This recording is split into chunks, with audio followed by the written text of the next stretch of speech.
زاده بخارا هستم، لیکن وطنم اکنون دوشنبه است. من بخارا را بسیار دوست می‌دارم. اکنون میگویند که الان بخارا آباد شده است. خرابی او را دیدم، آبادیش را دیدن میخواهم، هیچ امکان نیست.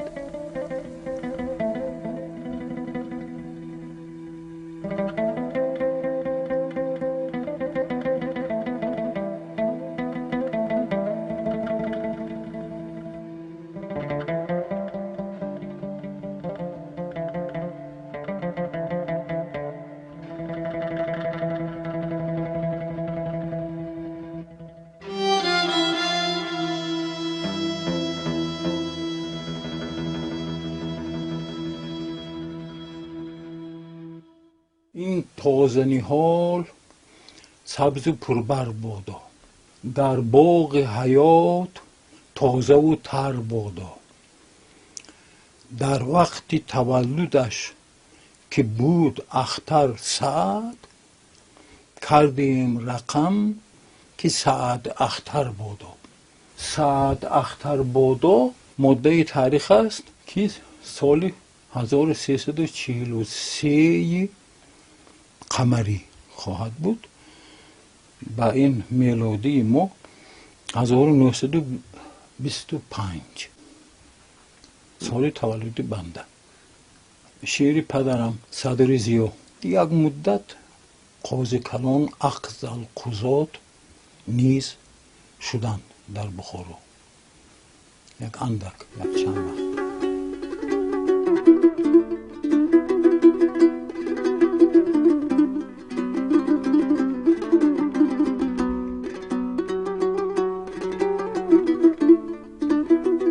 استاد شکوری از پدرشون قاضی کلان بخارا، ادیب بسیار خوشنام و نامآور ما صدر ضیا، تا بچه هاش انور و شریف و رستم، تا خانومشون دلفروز، همه فدایی فرهنگ مایم.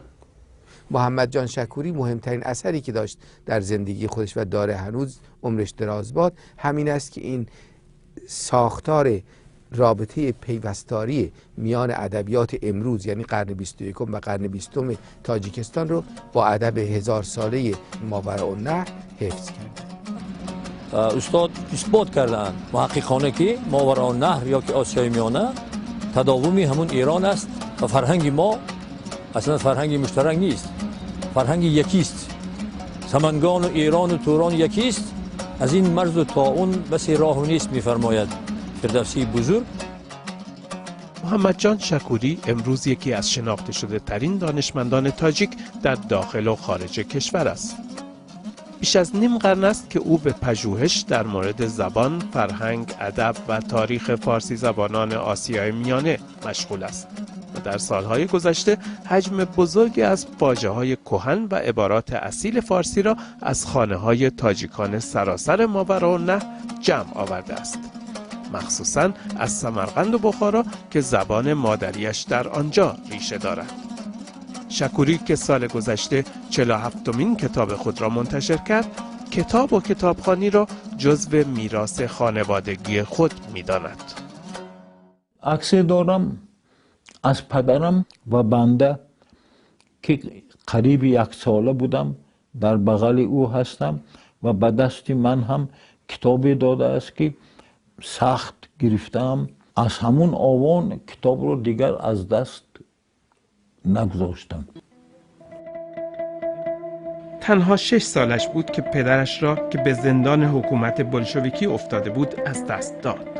صدر ضیا، روشنفکری که از اعدام در زمان امیر بخارا جان به در برده بود، تنها چند سال بعد از ورود ارتش سرخ به آن شهر دوباره زندانی شد. 1 سال بعد مادرش هم که مدتی در همان زندان بود جان سپرد. وقتی محمد جان یتیم شد، عمه‌اش اقبال پرورش او را به عهده گرفت. زنی اهل فرهنگ و ادب که غم سختی‌های روزگار را با خواندن شعر می‌شست. عمه‌ام این بیازش رو میکشد، میخواند و میگریست، شعر میخواند و میگریست. من میشیشتم و گوش میکردم. چی کنم گر نکند در دلکش جای دلم، دلکم وا دلکم وا دلکم وای دلم.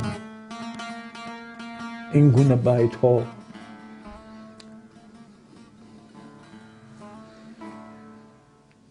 از اون وقت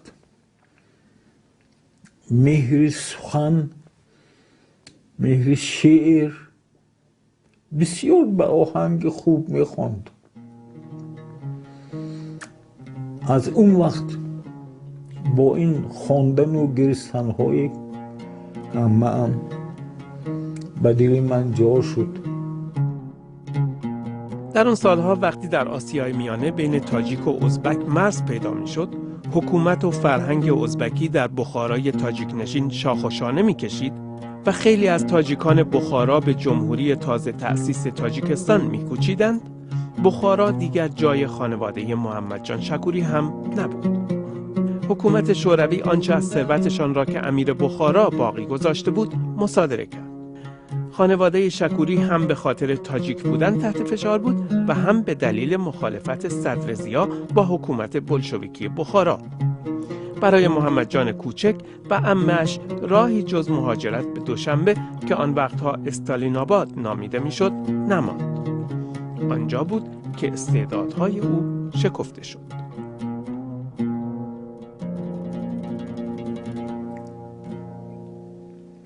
بعد من یک مکتب بردن مرا که مکتبی نمونه نام داشت. از همه ناحیه ها بچه های به استعداد را آورده بودند و معلم های بهترین را جمع کرده بودند. من با این بچه های با استعداد میخوندم، تحصیل میکردم.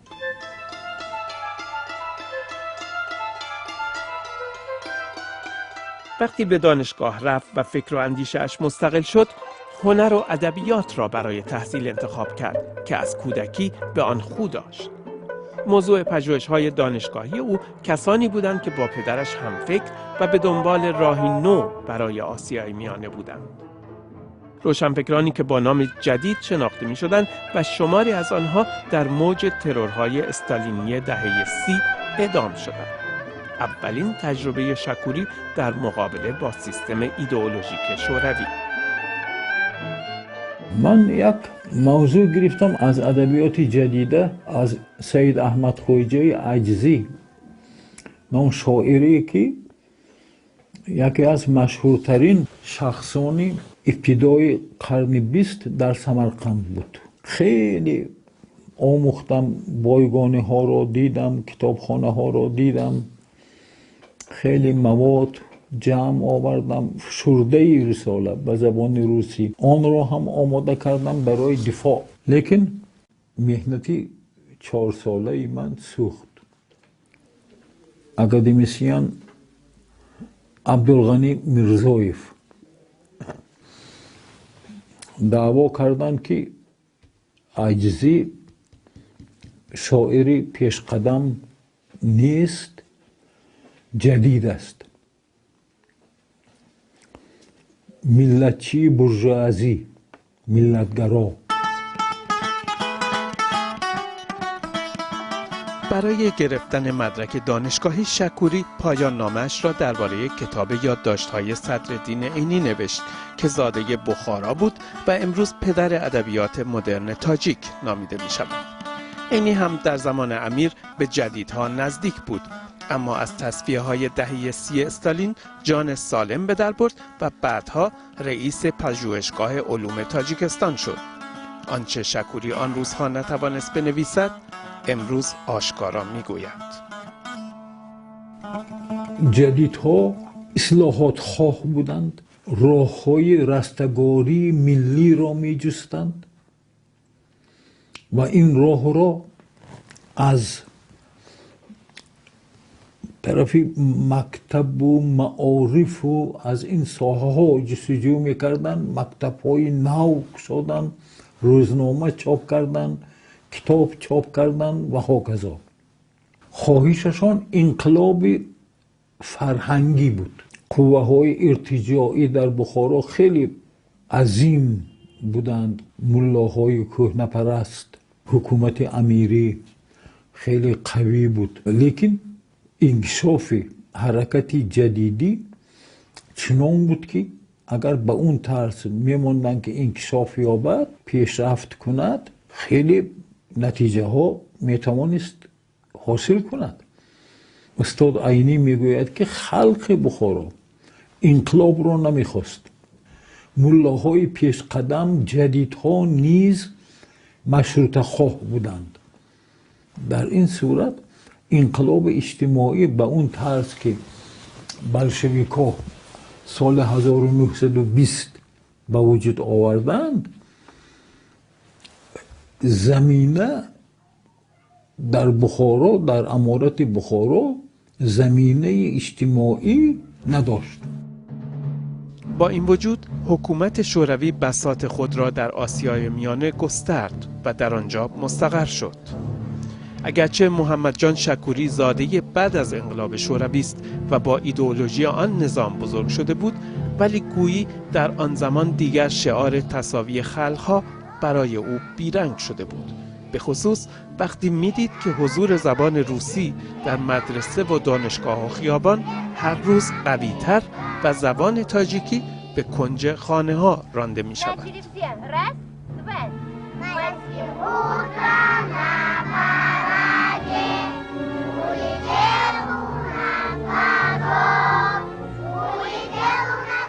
بنده مثل هر کسی دیگر فرزند زمان خود هستم.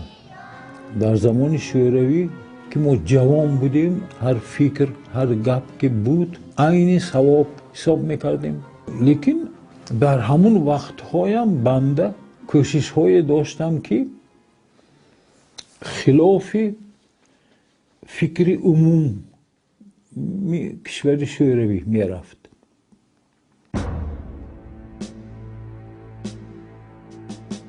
استالین میخواست بخارا رو نیست کند. استالین میخواست خلقهای ترک اطراف رو، آسیای مرکزی رو از نفوذ فرهنگی ایرانی تاجیکان خلاص کند. بنابراین تاجیکان رو سرکوب میخواست نگاه دارد. در محیط آن زمان شوروی، وقتی حتی ادبیات و فرهنگ و زبانشناسی هم رنگ سیاسی و امنیتی گرفته بود، ادیبی که پدرش در زندانهای استالینی جان باخته بود میتوانست چه کاری در مقابل آن همه توپ و تانک و سرباز انجام دهد؟ بنده کوشش کردم که نشان دهم که نصری تاجیکی در قرن 20 نصری ریالیستی شد، لیکن ریالیستی تاجیکی است و نه ریالیستی روسی. اثبات کردم که این هیچ بدی ندارد، خصوصیت های ملی دارد ادبیات ما که این فقط خوب است. این در زمان شوروی شد این کار، در این پیش از گورباچوف.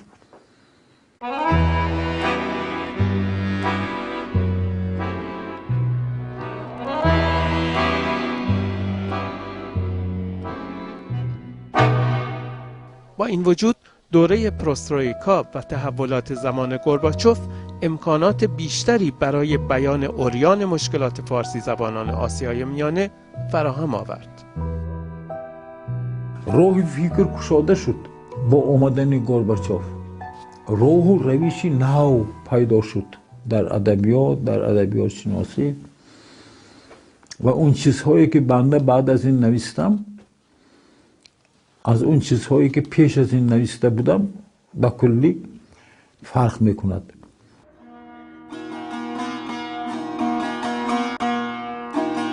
محمد جان شکوری با ده‌ها کتاب و صدها مقاله درباره زبان و ادبیات تاجیکی در پژوهشگاه زبان و ادبیات رودکی دوشنبه و به خصوص با شرکت در تهیه فرهنگ تاجیکی فارسی در دهه 60 میلادی وظیفه اصلی خود را در نگهداری از فرهنگ میهنش در مقابل فرهنگ شوروی میدید.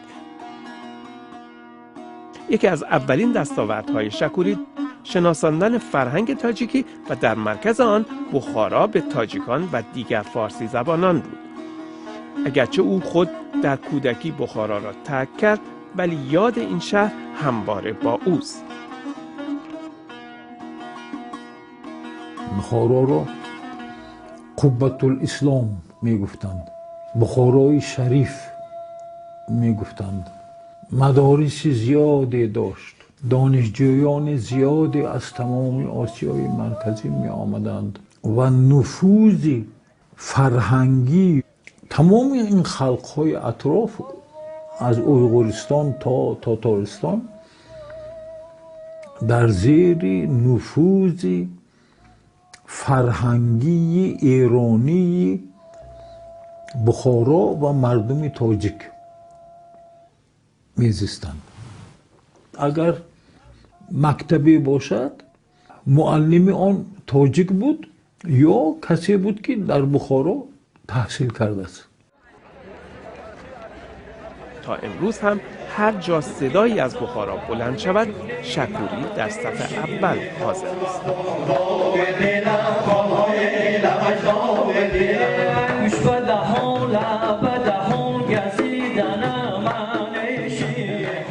همراه با تحول در فعالیت‌های فرهنگی و ادبی محمد جان شکوری، زندگی خصوصی او هم تغییر کرد.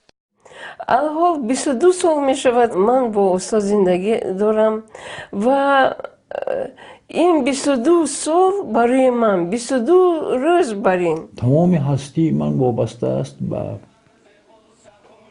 خانم. برای بار دوم با دلفروز اکرامی، دختر جلال اکرامی نویسنده بخارایی، ازدواج کرد.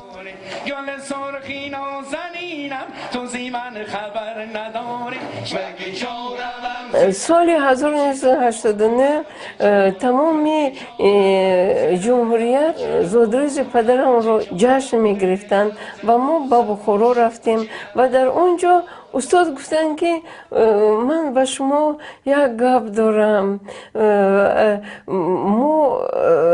من از شما زودتر به دوشنبه می آیم، وقتی که اومدید من به شما گپ.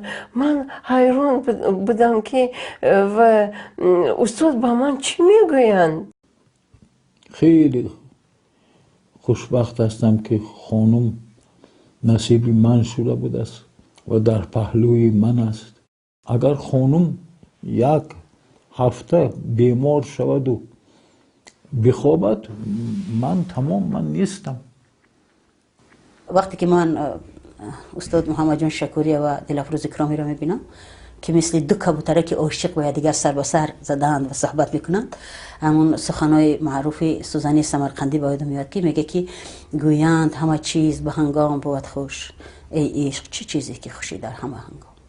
جان من ای قوتم، چشم من ای عزتم، جان من ای قوتم، چشم من ای عزتم، صبح و شبان به حسرتم، قلبم ازار میکنه، صبح و شبان به حسرتم، قلبم ازار میکنه.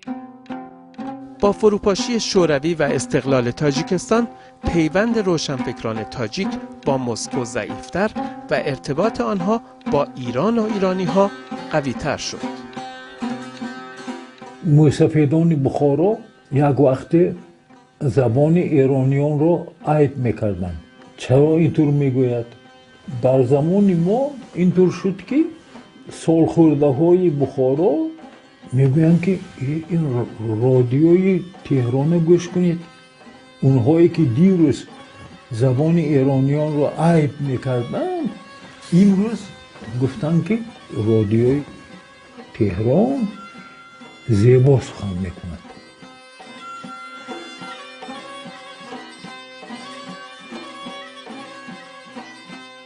از سال 1996 که بنده به عضویت